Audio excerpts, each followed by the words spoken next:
भगवान श्री कृष्ण की पुत्री का रहस्य। मित्रों, भगवान श्री कृष्ण और उनकी 8 पटरानियों के बारे में तो आप सब भली भांति जानते हैं और अधिकतर लोग ये भी जानते हैं कि भगवान श्री कृष्ण के 80 पुत्र थे।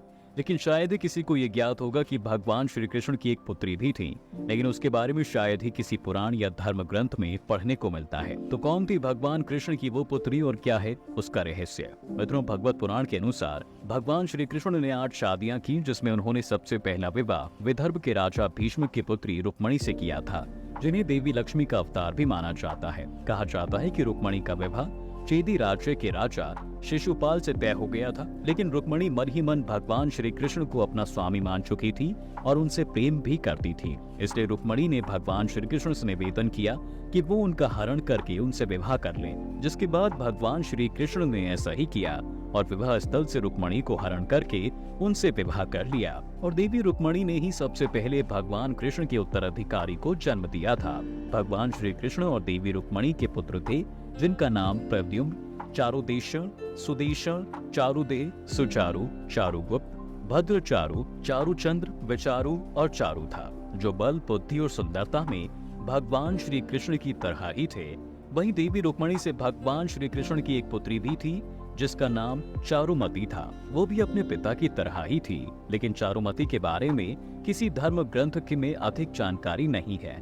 वहीं उनके विषय में एक बात विशेष रूप से लिखी गई है, वो ये है कि जब महाभारत का युद्ध समाप्त हो गया था, तब कौरवों की ओर से युद्ध करने वाले कृतवर्मा पांडवों से दोबारा जा मिले थे, जिसके बाद कृतवर्मा के बेटे बलि से चारुमती का विवाह कराया गया था। लेकिन इसके बारे में कोई भी स्पष्ट साक्ष्य नहीं मिलता है। रुक्मणी के अलावा भगवान कृष्ण की जो 7 पटरानियां थीं, उनका नाम जामवंती, सत्यभामा, कालिंदी, मित्रपिंदा, सत्य, भद्रा और लक्ष्मणा था, जिनसे भगवान श्री कृष्ण को 10-10 पुत्र थे, जो उन्हीं की भांति बल बुद्धि में धनी थे। लेकिन भगवान श्री कृष्ण का एक पुत्र ऐसा भी था जो सुंदरता में तो उन्हीं की भांति था, लेकिन बल और बुद्धि में वो भगवान शिव की तरह थे।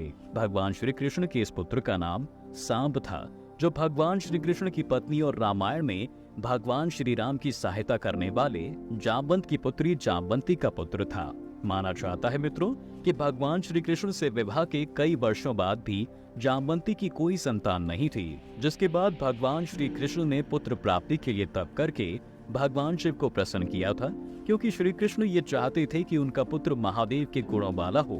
तब महादेव भगवान श्री कृष्ण के समक्ष अर्धनारीश्वर के रूप में प्रकट होते हैं और श्री कृष्ण से वरदान मांगने को कहते हैं, जिसके बाद भगवान श्री कृष्ण ने शिवजी से पुत्र प्राप्ति का वरदान मांगा। तब शिवजी ने भगवान कृष्ण को पुत्र प्राप्ति का वरदान दिया और अदृश्य हो गए। इसके कुछ दिन बाद जामवंती ने एक पुत्र को जन्म दिया था।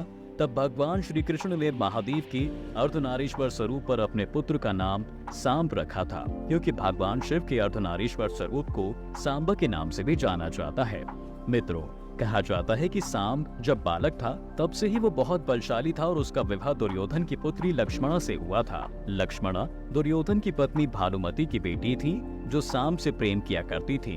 लेकिन पुत्री के प्रेम से अनजान दुर्योधन ने लक्ष्मणा के विवाह के लिए स्वयंवर का आयोजन किया था। लेकिन दुर्योधन भगवान श्री कृष्ण को पसंद नहीं करते थे, क्योंकि वो सदैव पांडवों का पक्ष लेते थे। इस कारण दुर्योधन ने लक्ष्मणा के स्वयंवर में यदुवंशियों को आमंत्रित नहीं किया था, जिसकी वजह से सांब स्वयंवर में नहीं आ सकते थे। फिर सांब ने लक्ष्मणा का स्वयंवर से हरण कर लिया था, जिसके बाद दुर्योधन ने क्रोध में आकर सांब और लक्ष्मणा के पीछे सेना लेकर उन्हें बंदी बनाने के लिए चले गए। तब भगवान श्री कृष्ण ने दुर्योधन से दोनों के विवाह को मान लेने का निवेदन किया, लेकिन दुर्योधन नहीं माना और सांब के द्वारका पहुंचने से पहले पकड़कर उसे बंदी बना लिया।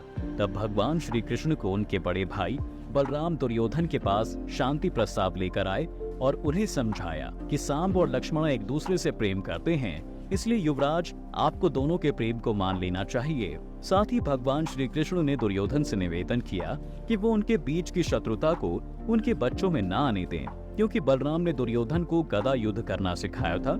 इसलिए दुर्योधन मान गए और लक्ष्मणा को आशीर्वाद देकर विदा कर दिया। तो मित्रों, उम्मीद करता हूँ कि आपको श्री कृष्ण से जुड़ी ये कथा पसंद आई होगी।